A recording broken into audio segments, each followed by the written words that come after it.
Samahan niyo po ako sa aklat po ng mga Korinto. Unang Korinto.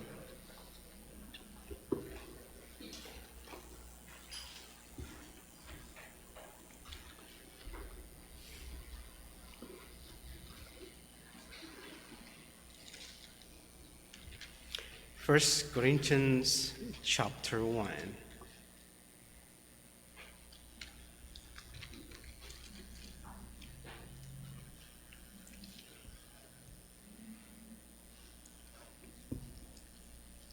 First Corinthians 1 verse 1. Paul, called by the will of God to be an apostle of Christ Jesus, and our brother Sosthenes, to the church of God that is in Corinth, to those sanctified in Christ Jesus, called to be saints, together with all those who in every place call upon the name of our Lord Jesus Christ, both their Lord and ours. Grace to you and peace from God, our Father, and the Lord Jesus Christ. Manalangin po tayo. Ama, kami po ay nagpapasakop sa inyong kalooban. Humihingi po kami ng talino, humihingi po kami ng gabay. Tulungan po ang aming mga kaisipan, ang aming mga payak na pananaw.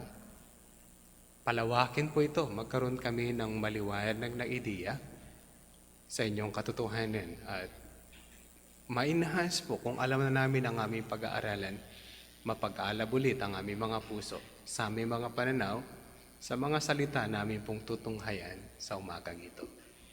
Sa pangalan po ng aming Panginoong Jesucristo, ito po ay aming dalangin. Amen.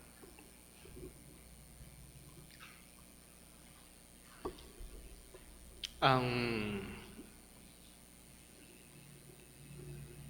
pangalan church ay laging pinagtatalunan.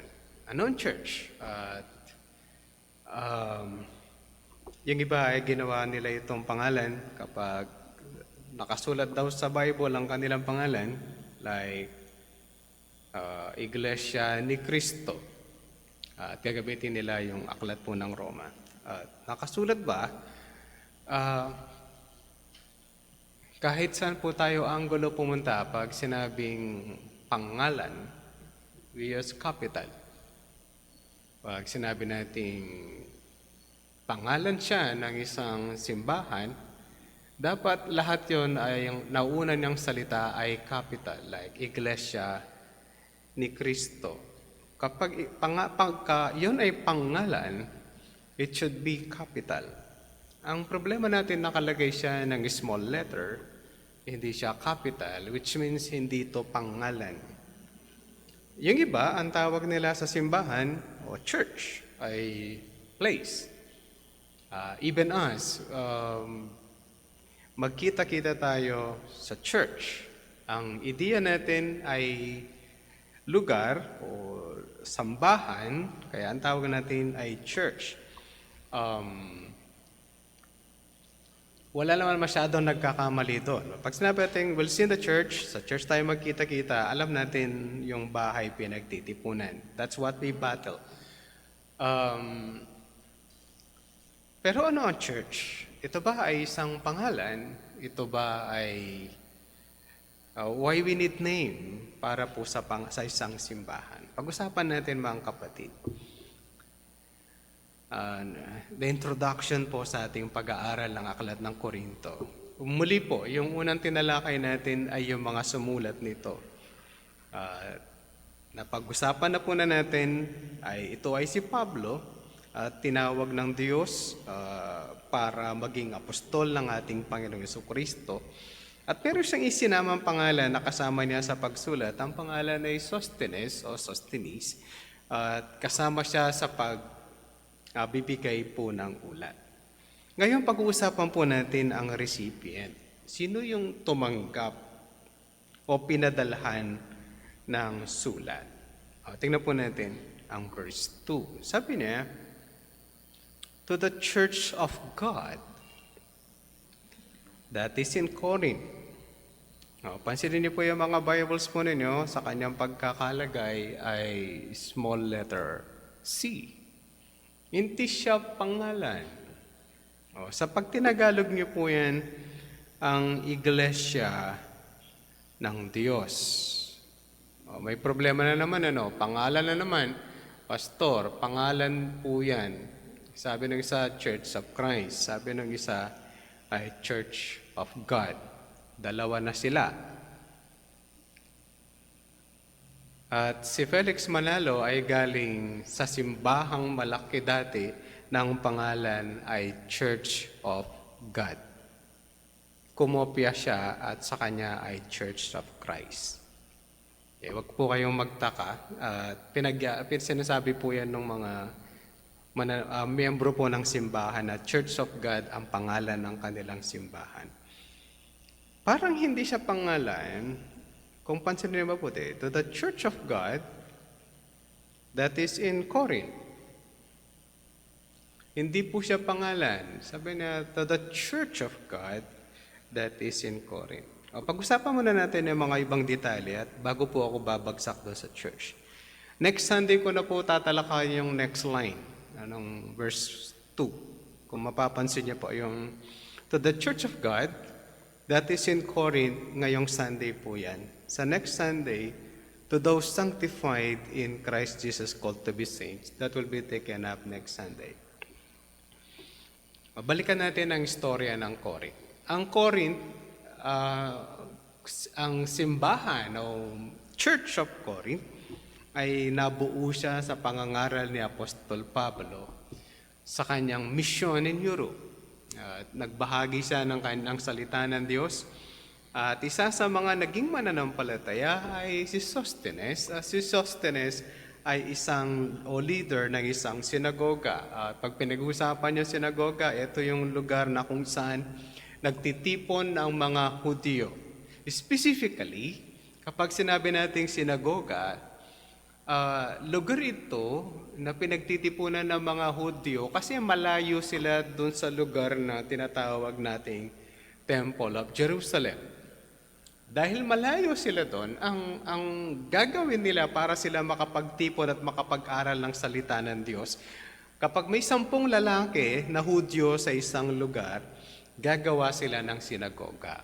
Parang ganito din po yung lugar, tapos merong elevated area sa harap, tapos merong nangangaral. Ang difficulty ng synagogue, kung meron silang kopya, nagagamitin nila sa Old Testament. Hindi kamukha sa panahon po natin. They could publish at pwede silang mag-reproduce na mga copies ng Bible na gano'n lang kadali. Sa Guinness Book of World Record, hindi siya talunin ng Guinness Book of World Record ang printing ng Bible. Kahit anong gawin po na kasikat ang Guinness Book of World Record, hindi niya natatalo ang Biblia sa pag-produce ng ganitong kopya. Pero in the past, hindi siya gano'ng kadali. Para makakopya sila ng isang parte ng Biblia, kailangan silang pumatay muna ng baka o ng kambing para sila ay makakuha ng parchment. Pastor, yung papel noon. Okay, yung papel noon, ang ginagamit po nila ay papyrus. Kaya nagkaroon tayo ng paper. Kaya papel yung tawag sa papel po natin because galing yan sa salita ng isang halaman na tumutubo sa katubigan, ang pangalan ay papyrus. Kaya meron tayong paper. Ang problema po ng papyrus, madali siyang masira, hindi ito nagtatagal. Kasi nga, alam niyo yun, yung mga damo na tumutubo sa katubigan, we call them damo, pero papyrus po yung tawag. Mahahaba po yun, tapos lilinisin nila, tapos lalagyan nilang certain chemicals para magtagal po siya. Pero hindi siya ganun katagal. What they do is parchment. Yun po yung mga nagtatagal. Yun po yung ginagawa nilang scroll. Okay? Pagka dalawa po yung bakal o dulo sa magkabilang dulo, mayroon siyang bakal, ang tawag po doon ay scroll. Kapag isa lang, yung bakal at iniikot na lahat yung buong parchment, ang tawag nila doon ay roll. Baka, Pastor, hindi kami familiar sa parchment. O, pumunta po kayo dun sa nagtitinda ng papel, like our bookstore. Meron silang parchment. Merong totoong parchment at meron silang inadapt na parchment na papel pa rin. Pero kapag yari po siya sa balat ng kambing o ng baka, and that's the original parchment. Mahirap, di ba? Parang makakuha ka lang ng isang, gaano kaya karaming kambing ang papatahin para lang makakuha ng parchment. Baka sabi, Pastor, bakit ganon? Di ba nila kinakain po yung balat? Wala kasi silang kampukan. Yung kampukan, yung balat ng kambing, i-slice na maliit, lalagyan ng sili, papakulo, o pagkain siya sa atin. Sa kanila, hindi kinakain yon. Laman lang po yung kinakain. Ano? Kaya yung balat, lilinisin nila. And then yun po yung gagamitin nila to make parchment. Mahirap at magastos. Second problem, ang pagkopya ng Bible. We have Talmudists sa kanilang panahon, but ang Talmudis ay nabuhay siya around 1 to 100 AD. Noong year 100, sila yung nagkokopya ng mga libro noon. Talmudis ang tawag. Ang maselan ang pagiging Talmudis. How they do it? They copied the Bible letter by letter, space by space. At hindi sila pwedeng kumopya ng salita ng Biblia from memory. What we do is ganito, no? Tinuruan tayo nung elementary at high school to take dictation. Nasubukan nyo ba yon? Magdi-dictate si teacher tapos unahan tayo magsusulat. Tapos susundan natin si teacher tapos uulitin. Tama, no? Nasubukan nyo yon. Absent kaya. Tapos susulat natin, tapos i-check ni teacher, tapos ang papangit ng sulat, ba't ganito yung sulat mo, tapos titingnan kung nakuha yung dictation. Ang Talmudists don't do that. Hindi siya magsusulat, halimbawa nakita niya, church, sabi niya, C-H-U-R-C-H, hindi na pwedeng gawin yon. Ang gagawin niya, pansinin niyo yung hawak niyang Bible. Ano? Pag nakita niya yung church, susulat na dito sa kabila, sa kanyang kopya, na church, C. As balik siya ulit. H. Sulat na H. Tapos U. Sulat niya ulit. U. Tapos R. Kailan siya matatapos? Ito maganda. Kapag nakita niya, ang susunod is Lord sa English, na nababasa niyo sa Old Testament. At sa kanila is YHWH. Lalo niyang hindi pwedeng kopyahin yon by memory. Kokopyahin niya yung Y, tas H, tas W, H. Hindi siya pwedeng kausapin, hindi siya pwedeng tawagin, hindi siya pwedeng abalahin pag sinusulat yun. Ikalawa, hindi pwede na yung kanyang pangsulat ay galing sa sausawan ng ink. Kailangan isusulat muna sa ibang papel tapos isusulat yon. Bakit? Kapag nagkaroon ng blot yon at nakita ng hari, may blot yung kinopya niya, yung kopya, papapatay yung Talmudis. Ganon kaselan, ganon po yung pag-Talmudis. Kaya it's difficult to have their copies. And then they have the Masoretes. Ang mga Masoretes ay kumokopya. Ito naman yung kumopya na meron ng vowels. Nagdagdag na sila ng vowels. Ganon pa din. Maliban sa nagdagdag sila ng vowels, the same principle ang gagawin. Letter by letter, space by space. At sukat. Hindi siya pwedeng lumampas ng... Di ba pag nagsusulat kayo, consistent yung space nyo na pare-parehas? Sa Hudyo o sa mga Masoret at Talmudis, yung space ng letter tsaka space ng word may sukat. Isang buhok, kada letter sa mga salita. At 3 buhok, ang layo ng salita sa kapwa niya salita. Na-imagine nyo ba? Siyempre, hindi yung book ko yon, manipis masyado. Medyo makapal. 1, 2, 3, sulat. 1, next letter. 1, next letter. 1, next letter. Intindihan po natin how they have that. Kaya yung pag-synagogue, ganun kaingat sila doon sa Bible na meron. Tapos, hindi naman buong Bible meron sila na sama-sama. Bawa, merong magsasalita, pag-usapan natin ni Isaias, halongkatin nila doon sa mga scrolls nila, at pag nakita si Isaiah, kukunin, tapos yan ang babasa. Hindi ka mukha sa atin, you have all your copies. Meron ka nang copying katulad ng nakaprint ng papel, tapos meron pa kayong cellphone that you have your own copies. Sa mga modern countries na nag-aaral talaga ng salita ng Diyos, ayaw po nila yung nakalagay sa cellphone. Tsaka, tayo lang yung tamad. Sila ayaw nila ng ganon. Gusto nila yung mga printed. Sa modern world, hindi po yung... Sa Amerika, pastoran ng gamit, marami pa rin pong bumibili ng Bible sa kanila. Sa Pilipinas lang hindi.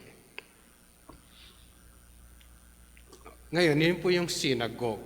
At doon po galing si Sosthenes. Ngayon, yung church doon din nagsimula. Nagsimula sila ng pagpapahayag ng salita doon sa mismong synagogue at nabuo po yung simbahan o dumami po yung mga mananampalataya sa lugar po ng Corinto. Alalahanin po natin ang Corinto. Anong meron sa Corinto? Ang Corinto sa kanyang panahon ni Apostol Pablo, isa ito sa mayamang bansa o bayan sa kanilang lugar. Sa description nila ay kung ikukumpara lang po sa atin, mga Manila type po yun. Kung mga term setup tayo, ang pinag-uusapan natin na itsura po ng Corinto, Manila. Medyo modern. Siyempre, mas modern kaysa naman sa lugar natin. Hindi naman siya modern kumpara sa ibang bansa. Sabi po ng mga dalubhasa sa computer, ang computer ng Pilipinas ay late ng 10 years kumpara sa computer sa ibang bansa. Siguro, hindi ko po alam dahil hindi ako nababother doon dahil hindi ko kailangan ng sobrang bilis. Pero we're too late, sabi nila. Kaya pag pinag-usapan po ito, para daw pinag-usapan yung Las Vegas. Pag Las Vegas, nandun yung mga sugalan, at moderno mga bagay na meron. Ganon ang description nila ng Corinto. Ganon ka-advance. At ganon din kayaman yung bansa. At kasama din sa problema nito ay yung maraming kalukuhan na nangyayari at marami ding mga harlot na nakatira sa lugar na yun dahil yung kanilang goddess ay doon din ng sikat na lugar. Okay? At dito rin, sa lugar na to, bago siya wasakin ng Rome, sa lugar din ng Corinto, dahil sikat siya, magkakahalo yung mga tao. Merong mga alipin, merong alipin na nakalaya, merong mayayaman, merong mahihirap, at meron ding average, which means halos halo-halo yung group. At marami sa Corinto ay sa nabuong simbahan, marami ang mga hentil. Ito yung problema. Dala-dala ng mga Korinto yung attitude na meron sila sa sistema ng Korinto. It's just like pag pinag-uusapan po natin yung biblical view of the church, kung ito yung world system at ginagawa ng world ng mundo, ito yung sistema ng Diyos. That's biblical Christianity. Ngayon, ang mananampalataya ay nandito sa world, tapos kailangan siyang lumipat sa godly system. At kailangan mabago yung pananaw niya at sistema niya sa mundo. Dahil doon, you'll go against the worldly system. Kapag nag-go against the worldly system ka, doon ka matotrouble at doon ka makakaranas ng persecution. Ang problema nito, yung sistema ng mundo at sistema ng mali-maling buhay ng Korinto, pupunta ngayon doon sa Kristyanismo, ito yung trouble na meron sa loob ng Corinthian Church na itutuwid at aayusin ni Apostol Pablo kaysa sumulat ng una at ikalawang Korinto. We're moving from worldly system to Christianity, which is entirely different. Ibang-iba po siya sa sistema ng mundo. Kaya nga, namatay at pinatay ang isang sikat na nagsasalita patungkol sa kanyang pananampalataya, na si Charlie Kirk. Nalungkot yung marami, pero yung mga hindi naniniwala sa Diyos, tuwan-tuwa. Yung mga LGBTQ, tuwan-tuwa sila kasi merong namatay na naniniwala sa Bible. Alam niyo yun? And that is America. And that's the world system. Yung LGBTQ community, tuwan-tuwa namatay si Charlie Kirk. Pati principal, kung saan siya pinatay, tuwan-tuwa. Nag-celebrate siya, tuwan-tuwa siya merong namatay sa kanyang school na naniniwala sa Bible. Kinabukasan, tinanggal na po yung principal. Yun po yung meron, Pag naniniwala ka sa Bible, magkakaroon kang problema sa worldly system. Ngayon, ito yung problema natin. Ito yung Corinthian Church. Ito yung kanyang mundo na ginagalawan. Tapos masisave yung tao. Yung sistema ng mundo niya at yung pamumuhay niya sa pananampalataya, they'll go against. Yun po yung advantage kapag kayo ay lumaki sa isang bahay na yung parents po ninyo mananampalataya or at least conservative kasi pipigilan ka sa maraming bagay na gagawin sa worldly system. Bakit ako babawalan ng magulang kong mag-cellphone sa early age? Bakit maganda yon?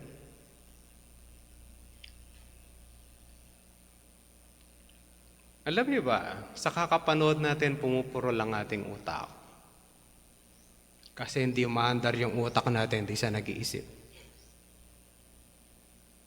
Sabi, sa pag-aaral at nag-aral sa kaisipan, sa utak, ang isang nanonood ng TV, television, umaandar ang kanyang utak, 2% lang. 2. Malinaw. Yung nakikinig sa storytelling,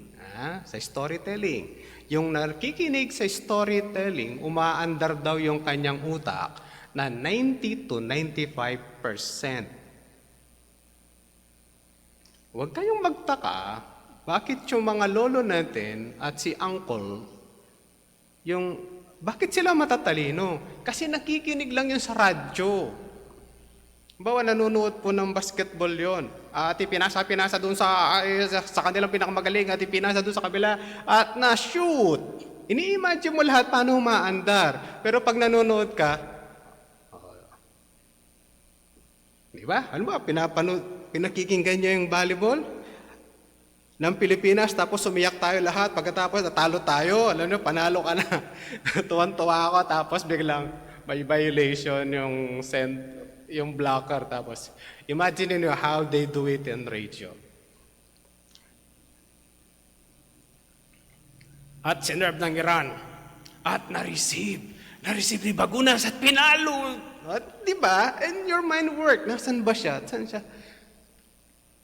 But when we watch, talagang hindi siya masyadong aandar. Kaya tandaan niyo, pag yung magulang niyo, binabawalan kayo mag-cellphone, kayo mga bata, matuwa kayo.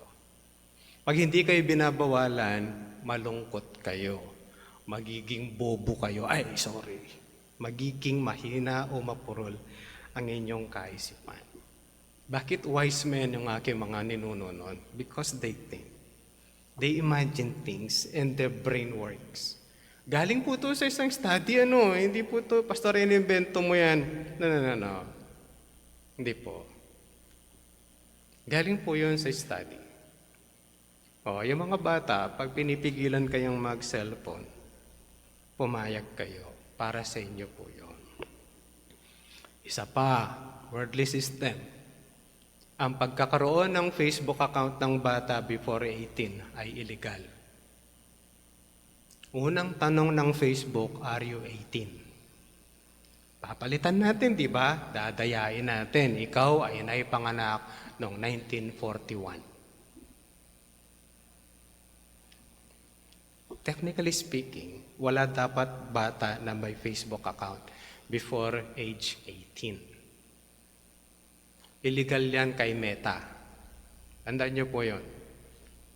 Yun kay Meta, ang may Facebook account lang dapat ay 18 above. Kaya pag may Facebook account po kayo ng 18 below, 17 tas pababa, illegal po yun. Worldly system, sanay tayong mandaya.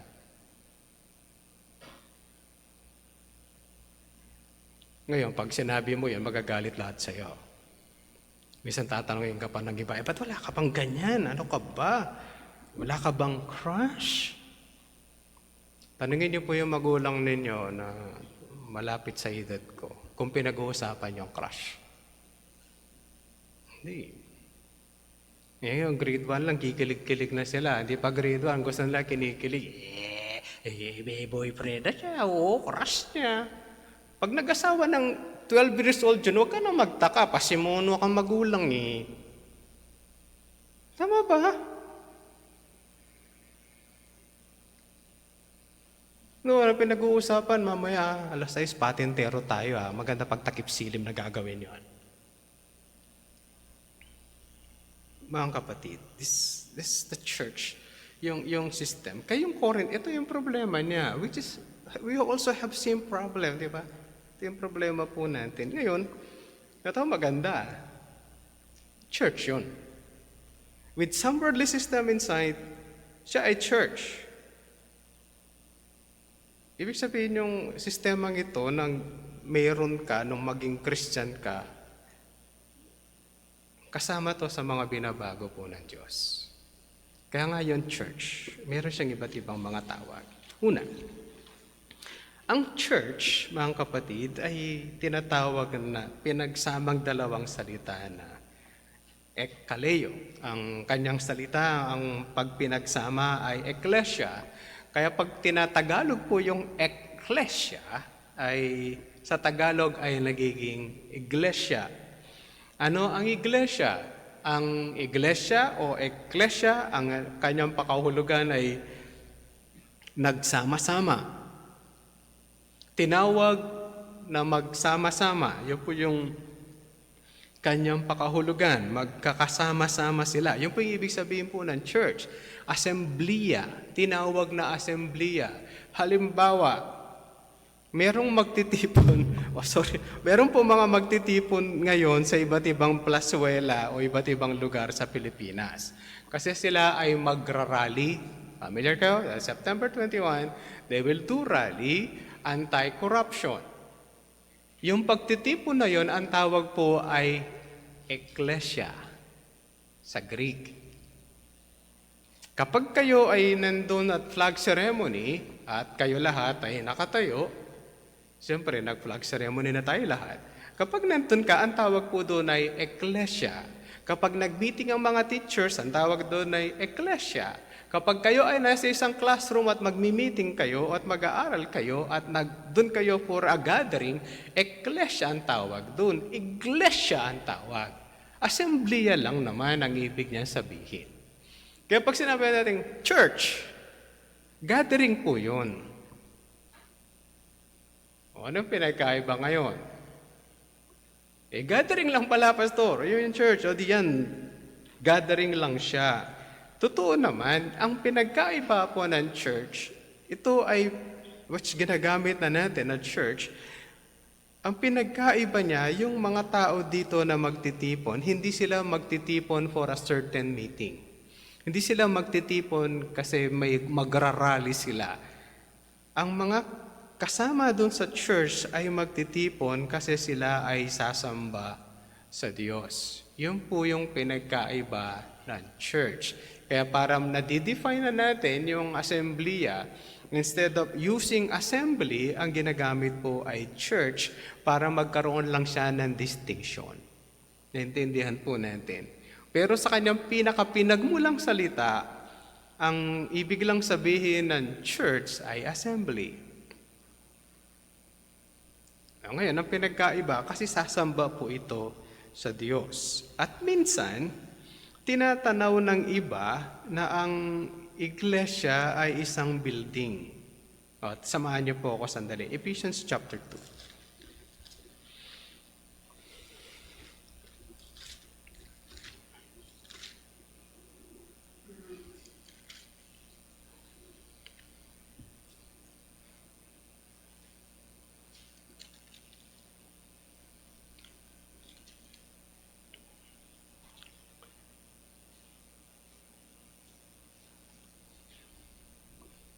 Ito na po kayo. Ephesians 2, and we'll start with verse 18.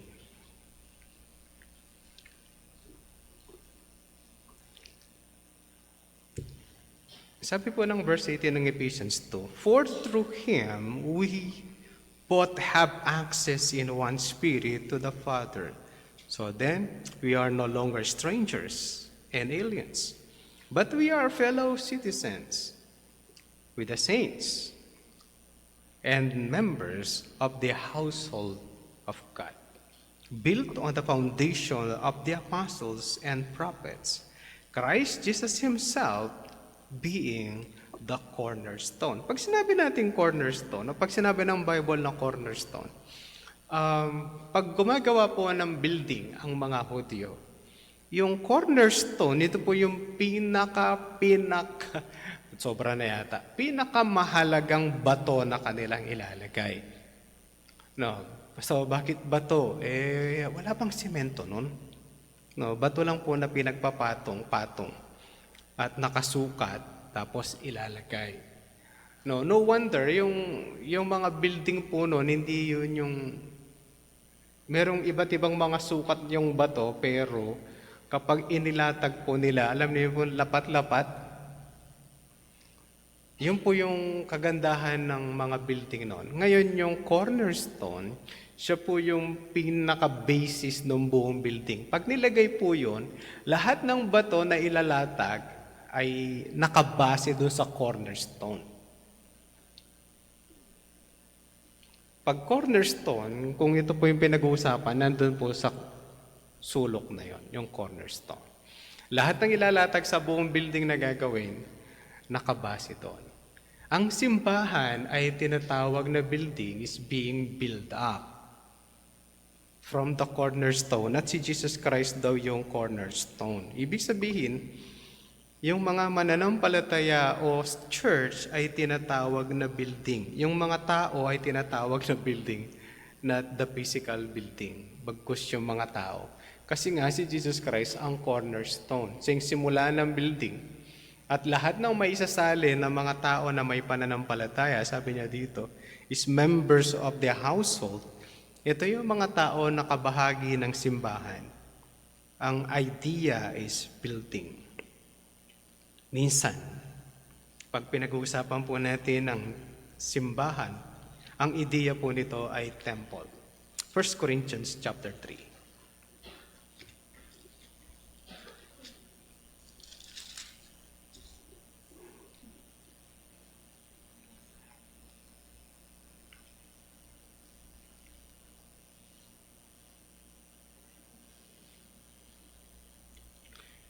Verse 16.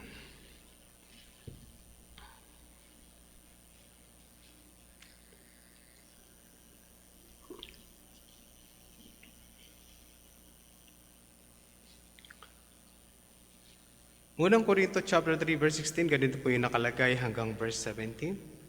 Do you not know that you are God's temple and that God's Spirit dwells in you? If anyone destroys God's temple, God will destroy him, for God's temple is holy, and you are the temple. Ang mga mananampalataya, ang church, ang tawag ng Diyos ay temple. Hindi building. Hindi building. Sabi niya, you are. Ang mga tao, yung sinusulatan sa mga taga-Korinto, you are God's temple. Ang difference nito, ang difficulty nito, mga kapatid, is hindi lahat ng ililalagay na bato doon sa ay smooth.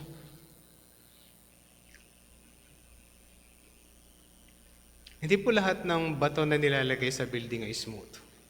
Magkakaiba sila ng shape. Ito po yung idea, no? Magkakaiba sila ng hugis, pero ilalatag sila at magmamatch. Imamatch nila doon sa kailangan ng building. Hindi naman po lahat ito uh, cube type na rectangular ang shape lahat tapos magkakamuka. Hindi po ganun yung mga building sa lumang panahon. Magkakaiba pong hugis po yung nila, pero meron silang certain portion na flat, tapos ilalagay po yung bato na kung saan nagmamatch po yon. Tapos hahanapan nila ng lugar kung saan siya magmamatch. Ang idea nito ay yung mga mananampalataya ay inilalagay sa church. Magkakaiba tayo, pero inilagay po tayo para tayo magmatch. Hindi napansin? Dito kayo ma-attend? Yung mananampalataya, di napansin? Dito kayo naging membro. Dito kayo magmamatch.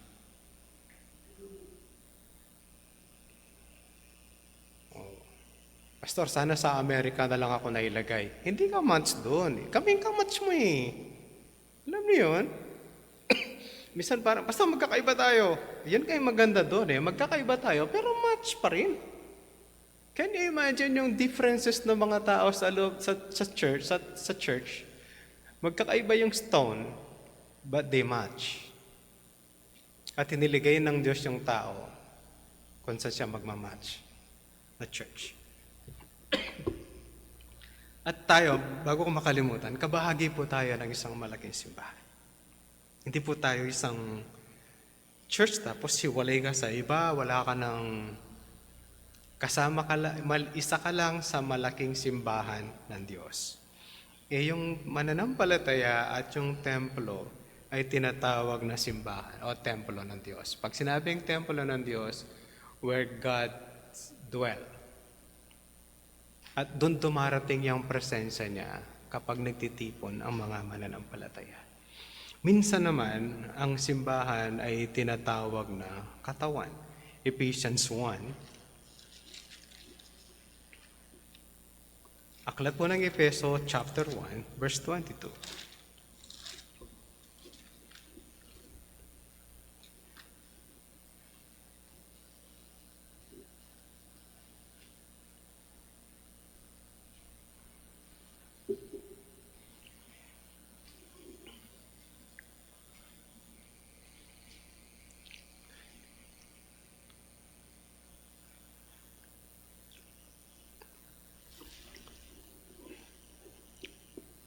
Ephesians 1, verse 22 and 23.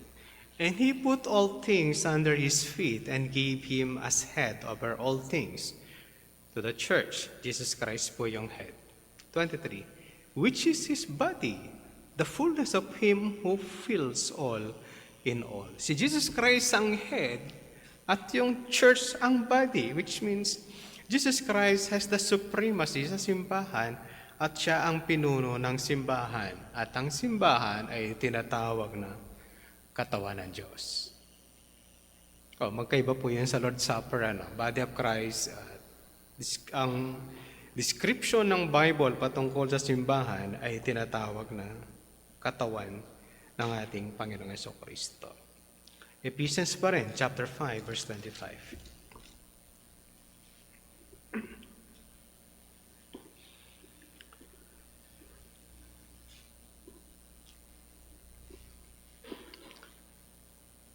Ephesians 5, verse 25. Husbands, love your wives.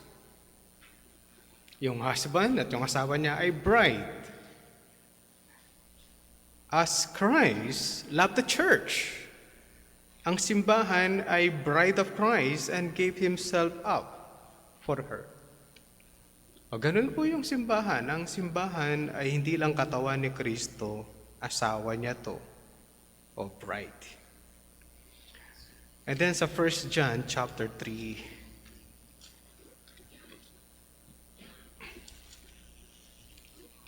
unang 1, 1 John 3, verse 1.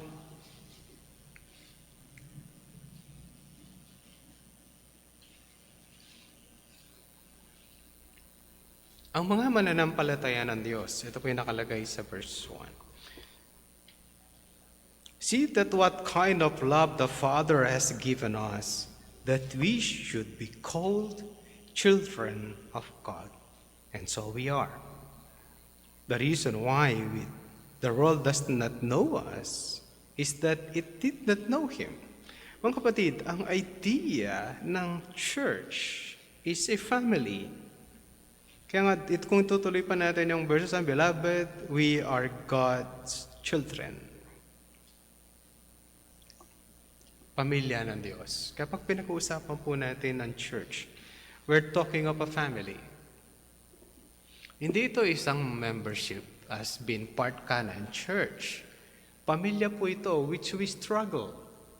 Nagbabattle po tayo. Magkakapatid, nag-aaway, lalo na yung magkasunod. Baka naman lahat ng magkakapatid dito, hindi sila nag-aaway, mababait po yan. Sobra.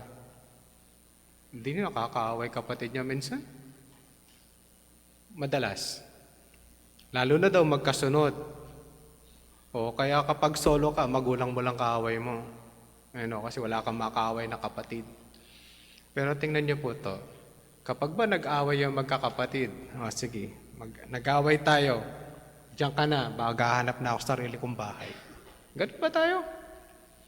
Kapag mag-away yung magkapatid, palalayasin niya na yung isa, ay ikaw lumayas ka na. O yung isa naman, pag nag-away ulit, ikaw naman ang lumayas, doon ka muna tumira doon sa plaza, may bubong naman. Tapos yung birth certificate mo, pupunitin na natin, ha? Tapos pag mabait ka na ulit, balik natin yung birth certificate mo ulit, pirmahan na lang natin ulit. Do you call that a family? No. Ang pamilya, we struggle. Pag may nagkamali, we talk, and then we settle. Kahit na pag nagsettle yung magkapatid, sige, magbati na kayo, magkamay na kayo.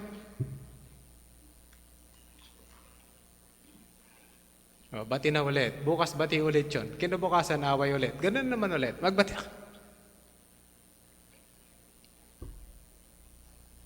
Pero pag inaway mo yung kapatid, humanda ka. Yung kaaway niyang kapatid niya, magtatanggol para sa kanya yun. Para yung kambal, magkaaway. Subukan mong awayin yung isa. Patay ka doon sa isa. Dalawa na yung kalaban mo. Ganun yung pamilya. We struggle against one another minsan. Is para sa ikauunlad, ikabubuti natin. Then we settle, and then bati ulit. And then we struggle hanggang ma-sanctified tayo hanggang sa pagdating ng ating Panginoong Jesucristo. Because we are a family. Palagay nyo ba yung mga batong inilalagay nila doon sa temple? Basta lang kukuha ng bato, nilalagay. Wala silang gagawin doon. We match. They carry the stone at pag inilagay yung bato, babangga doon sa isang bato, di ba? Huwag nyo sabihin sa akin, Pastor, maganda na yung paglalagay. May crane na nun? Para hawakan nyo. Tapos ilalagay. Tapos dahan-dahan yung crane. Tapos ipapatong. Hindi, pag nandun na po yun, tatanggalin yung tali. Kahit na, pagbigyan na natin, may crane. Tatanggalin yung tali. Tapos, pagtanggal ng tali, isang gagasgas yung tali. Doon sa dalawang bato. Hindi masakit. Kung ikaw yung bato, nilagay yung tali para madikit kayo, ihilain yung tali. Hindi masakit. Alam niyo yun? Bago inilagay yun, they have the struggle. And they will build a beautiful temple. Ganun po yan, church. Kaya walang church na perfect. Pastor, yung simbahan niyo, wala nag-aaway. Marami. Yung simbahan niyo, wala nag-aaway. Baka hindi kayo nakikita-kita. Wala kayong ginagawa. Magkikita nga lang ng linggo, nag-aaway. Paano pa kayong simbahan na naglilingkod, talaga gusto silang magkakasama, etc., etc. Mga kapatid, ito po yung pinag-uusapan natin. Pag sinabi natin church, we're talking of a building, of a temple, na kung saan ang Diyos nananahan. Ito rin yung pinag-uusapan natin, ang tawag ay katawan ni Kristo, which we serve one another. Ito ay bride ni Kristo na napakahalaga para sa Diyos. Kailangan mamatay ang Panginoong Jesucristo para lang maisalba ang church. Ngayon din, ito ay tinatawag na pamilya. We struggle, but we don't give up. Kaya nga merong sa Proverbs is sharpen iron, sharp iron. Alam mo yan? Oh, meron ng panghasa ngayon. Nakikita nyo sa palengke. Pag bumibili kayo ng baboy, tapos ipapachop nyo. Gaganon na nagtitinda yung bilog na bakal. Nakita nyo na yung bilog na bakal? Tanong, kung ikaw yung kutsilyo, masakit? Hindi. Nakita na kayo naghahasa, yung nakabisikletang pabaligtad. Sabi na hasa-hasa, ay isa lang pala pag hasa-hasa isda. Hasa, tapos makikita niyo yung, pag ginano na yung bakal doon sa grinding stone, okay, makikita niyo yung apoy na tumatalsik. Yun po yung bakal, tsaka bato na natatanggal doon sa bakal. Kapag nagsasharpen sila, masakit po yon. But eventually, pipino po yon for a better use. Kahit po yung plywood na binili nyo, akala nyo mapino. Pag hinawakan nyo po yon, magaspa. Bakit siya pumino, pastor? Dahil sa barnis? Na. Lilihain po yon. At masakit. Unang pangliha, grade 0. Pag mapino na siya, grade 800. Pag natapos po yon, doon pa lang siya babarnisan para maging magandang webless. It's like the church. We struggle and sharpen one another. Eventually, will be a sanctified church. Ganun po yung simbahan. At ang Korinto, example siya at malinaw na dumanas siya ng ganon. Kaya siguro pinasulat ito para makita din natin na-sanctify ba sila? Na-pabanal ba sila on the process? I think so. Nawa mga kapatid, ang simbahan, mahalin natin. Minahal ito ng Diyos, katawan ito ni Kristo, pamilya ito ng Diyos, tahanan ito ng Diyos. Hindi ito isang simpleng assemblea ng mga tao na ibang direksyon. Assemblea ito na tungo para magbigay po ng kaluwalhatian at karangalan sa Diyos. Manalangin po tayo. Panginoon, salamat po. Ayan, pinapakita niyo sa amin na kahit na ang simbahan ng Korinto ay parang pangit, hindi maganda, pero ang tawag niyo sa kanila ay church. Ibig sabihin, kahit kami, meron ding pinanggalingang hindi magandang sistema, bahagi po kami ng simbahan. Tulungan niyo po kami na mamahal po namin ng mga kapwa namin mananampalataya ang aming simbahan upang kami patuloy na makapagbigay po ng parangal sa inyo. Binayaran niyo po ito, minahal niyo ang simbahan, katawan niyo to, tahanan niyo to, pamilya niyo to. Dapat ganun din ang aming trato sa aming simbahan. Tulungan kami, aming Diyos, kapag nagkukulang kami sa ganitong mga bagay. Hiling at dalangin po namin ang lahat ng ito sa pangalan po ng aming Panginoong Jesucristo. Amen.